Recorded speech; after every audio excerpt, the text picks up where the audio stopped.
1968, Richard Nixon was elected President of the United States on his promise to bring an end to the war in Vietnam. But by late April of 1970, the United States had invaded Cambodia and widened the Vietnam War. Protests began across college campuses throughout the United States. At Kent State University in Ohio on May 4, 1970, 28 guardsmen opened fire on a crowd of protesters, killing 4 students and wounding 9. Immediately, the school was closed, and once word was known, hundreds of schools all over the country shut down. Shortly after, the President's Commission on Campus Unrest stated the action of the guardsmen had been unnecessary, unwarranted, and inexcusable. An investigation of 8 of the guardsmen took place, but the charges were dismissed for lack of evidence. The Kent State Massacre was devastating for many people in America. Richard Nixon was elected for president in 1968 with his promise to end the Vietnam War. His plan was called Vietnamization, which consisted of U.S. troops gradually withdrawing from the war. However, on April 30th, 1970, Nixon instead stated on television that U.S. troops were to invade Cambodia. This publicly caused an uproar as already many U.S. troops were being killed. In May 1968, 562 U.S. troops were killed in 1 week alone. Many college students were worried about being drafted for the war, and this affected their reaction to Nixon's announcement. On April 30th, 1970, President Richard Nixon appeared on national television to announce the invasion of Cambodia by the United States and the need to draft 150,000 more soldiers for the expansion of the Vietnam War effort. In response, several different campuses around the country began to protest, including Kent State. Many protests began after Nixon announced the invasion of Cambodia. Activists from 20 different colleges met up at the University of Pennsylvania and planned to strike. ROTC centers were burned down at the University of Maryland, Hobart, Princeton, and Oregon State campuses. In Ohio, Governor James Rhodes, after finding the Kent State University ROTC building burnt down, he started planning and thinking about arrests. The morning of May 4th, 1970 was what further led up to the event. That morning, the education building was closed at 7:45 due to bomb threats. Students all over campus got word of a rally being held at 11 a.m. Many students came to protest the presence of the National Guards, others were simply curious. The rally was not to be permitted, recalled 2 guard officers.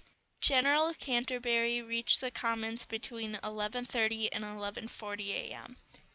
At that time, Canterbury told a commission investigator he felt there was no threat. At 11:45 a.m., the crowd had grown to more than 500 people. Guards were soon instructed to lock and load their weapons. Student activists began chanting, "Pigs off campus," and other slogans. Students began to ring the victory bell, and soon after, National Guards began spraying tear gas. When the tension was at a breaking point, the guardsmen had orders to open fire. 28 guardsmen reported shooting altogether 61 bullets at 12:25 p.m. 4 students were killed, 9 were wounded. The students killed were Jeffrey Mueller, Allison I'm a Cross, former William student, Schroeder, a graduate of and Kent State Sandra University. Schuer. I was here The on May 9 the 4th, students wounded 1970. I were was shot Joseph and wounded. Lewis, Jr., All I saw was them Thomas turn Grace, with John their Clary, deliberate motion, Alan and I Canafora, jumped on the ground Dean myself Taylor, at that point. Douglas When I saw them Rickmore, turning, I James knew they Russell, were shooting, and I Robert was jumped on the Stamps, ground. and Donald McKenzie. Because there was no place to run to. There was no cover for me at that point. I knew I might die. I had a really good chance of dying. And so I wanted to see this sky and the sun and the leaves and people's faces. I didn't want to be eating grass when I died. So history will hurt you if you don't learn about it. And it's important that you learn about it. And it's important that you don't forget about it so that you don't repeat it.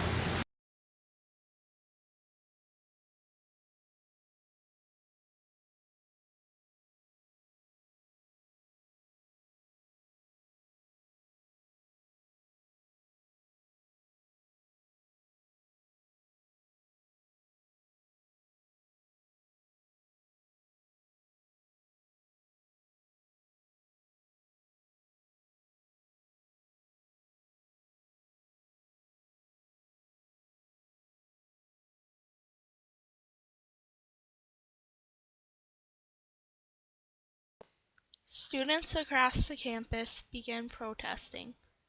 After the shootings, Kent State was closed, and all around the country, protests began. All around the U.S., there were at least 100 student strikes a day. By May 10th, at least 450 schools had striked or were shut down. On August 13, 1971, Attorney General John Mitchell announced that there would be no federal grand jury to investigate. He stated that the shootings lacked credible evidence and that there is no way to prove what guns were used.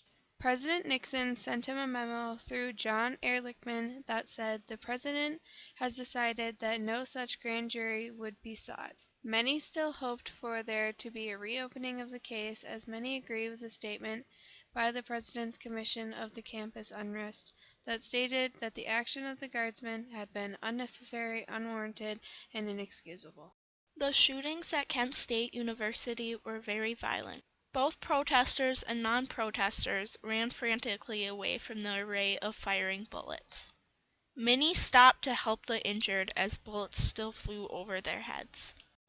After the Kent State Massacre, there were several other protests.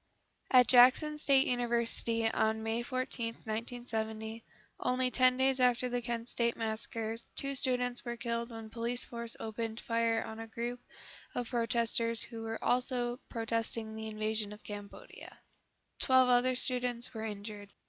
These killings were never as publicized as the Kent State shootings. The Kent State Massacre impacted history by putting attention on the protest of the war, which eventually ended the war in Vietnam.